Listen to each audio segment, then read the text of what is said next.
জাহিদ ভাই মানে জাহিদ হাসান বাংলাদেশের অনেক অনেক অনেক জনপ্রিয় একজন অভিনেতা। এবং আমরা যখন অভিনয়ে আসিনি তখনই তুমুল জনপ্রিয় অভিনেতা। ডিউটি আর কি, সিনেমায় ওদের প্রমোশন দেখেছেন, ট্রেলার বা টিজার বা গান সবকিছু মিলিয়েই এক ধরনের নির্মল আনন্দ। যেমন আমি দেখেছি, আমার কাছে ভালো লেগেছে, এটা দর্শক হিসাবে আমি বলছি। সেটা আসলে নিজের দোষ তো আমরা নিজেরা কেউ দেই না, আবার অন্য কেউ দোষ দিলে রেগে যাই। তো আসলে নিজেকে নিজে দোষ দেওয়ার মধ্যে এক ধরনের মজা আছে, যে আমি আমার ভুলগুলো আমার ত্রুটিগুলো যদি আহ, দেখিয়ে দেই খুঁচিয়ে খুঁচিয়ে, সেটা বোধহয় বেশি ভালো। তা আমি, জয়া হোসেন আর হচ্ছে অপি করিম, আমরা তিনটি স্পেশাল চরিত্রে অভিনয় করেছি এবং তিনটা ভূতের চরিত্রে। তা এই ভূতগুলো হচ্ছে যে তিনজনের রূপ ধরে তো আসে। তো যে কারণে একজন আরেকজনকে খোঁচানোটা খুব সহজ হয়েছে, মজার হয়েছে, এবং দর্শক তাতে দেখা যাচ্ছে খুব মজা পাচ্ছে, তাই না? আমি যখন চন্দ্র চৌধুরীকে নিয়ে বাজে কথা বলছি, বাজে মানে কি, গালাগালি না, মানে একটু আর কি খোঁচা দিয়ে কথা বলা, এটা দর্শক খুব মজা পাচ্ছে এবং ভালোই লাগে। সিনেমাগুলো আমি করেছি, আপনারা দেখে থাকবেন হয়তোবা, যে সবগুলো সিনেমাই কিন্তু আলাদা, এবং রেগুলার যে প্র্যাকটিস সিনেমার সেখান থেকে একটু আলাদা ধরনের গল্প মেকিং বা সবকিছু মিলিয়ে। আর বিভিন্ন ধরনের সিনেমা থাকতে হবে, মানে দর্শকের তো আর সবাই তো আর এক ধরনের দর্শক না, এক একজনের রুচি এক এক রকম। সেই জন্য আমার মনে হয় কি যে বিভিন্ন রকম, কেউ হয়তো কমার্শিয়াল ছবি একদম ধুমধারাক্কা গান বাজনা ফাইট এগুলো পছন্দ করবে, অ্যাকশন থ্রিলার এগুলো পছন্দ করবে, কেউ আবার একটু সাহিত্য ধর্মী গল্প পছন্দ করবে, কেউ একটু কমেডি পছন্দ করবে। তা আমার মনে হয় দর্শকের যেহেতু বিভিন্ন ক্যাটাগরি আছে, অতএব আমাদের সিনেমাগুলো আসলে বিভিন্ন ক্যাটাগরি হওয়া উচিত, এবং আমাদের সেই ভেরিয়েশনটা কম।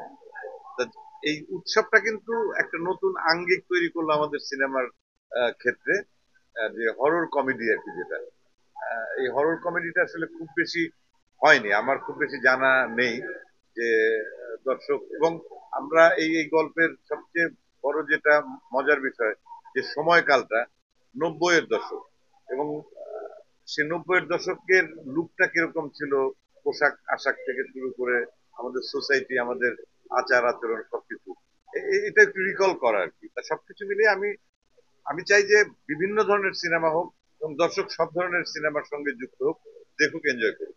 আচ্ছা, সেটা হচ্ছে যে জাহিদ ভাই মানে জাহিদ হাসান বাংলাদেশের অনেক অনেক অনেক জনপ্রিয় একজন অভিনেতা। এবং আমরা যখন অভিনয়ে আসিনি তখনই তুমুল জনপ্রিয় অভিনেতা, এবং ওনাদের অভিনয় দেখে দেখে কিন্তু আমরা আগ্রহী হয়েছি এই অভিনয়ে। তা সেই জাহিদ ভাই এখানে মূল চরিত্রে অভিনয় করছে, এবং জাহিদ ভাইয়ের অভিনয় সম্পর্কে তো আমার বলার আর কোনো মানে দুঃসাহস নেই। জাহিদ ভাই খুবই এন্টারটেইনিং অ্যাক্টিং করেন, এবং এই ধরনের ক্যারেক্টারে উনি আনপ্যারালাল।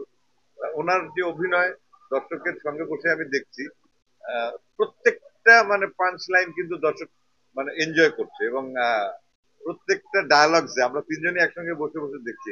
আমি নিজেও মানে নিজেও হাসি পাচ্ছে, দর্শকও দেখছি অনেক মাঝে মাঝে হেসে উঠছে জোরে। তার মানে এনজয় করছে, মানে এনগেজিং টোটাল স্টোরিটা। এবং জাহিদ ভাই মানে অবশ্যই একজন গ্রেট অ্যাক্টর। সেই সঙ্গে যারা যারা আছেন, জাহিদ ভাই, মিমি আপা, তারিক আনাম খান ভাই, ইন্তেখাব দিনার, দিব্য, সরি দিব্যর কথা বলি, সৌম্য। দিব্য সৌম্য ছাড়া একজনের নাম বলা হয় না, শুধু দুটো নাম চলে আসে, সৌম্য, সাদিয়া আইমান, তারপরে আমার কথা বাদ দিলাম, জয়া হোসেন, অপি করিম। তা একটা ফুল প্যাকেজ এখানে আছে, এবং খুব মজা করে সবাই অভিনয় করেছে এবং প্রাণ খোলা। এবং আমার মনে হয় সিনেমাটি দেখতে দেখতে একটা জিনিস ফিল হচ্ছে, যে এই যে সবাই মিলে এক হয়ে যাওয়া না, দ্বিধা দ্বন্দ্ব, অনেক সময় অনেক ধরনের কমপ্লেক্সের ভেতর দিয়ে আমরা চলাফেরা করি, নির্মল কোনো বিনোদন মানে সহজ সরল ভাবে আমরা আসলে গ্রহণ করি না। তো সেই জায়গায় মনে হচ্ছে একদম ক্লিন একটা বিনোদন, এটা এটা আমার কাছে খুব ভালো লাগে।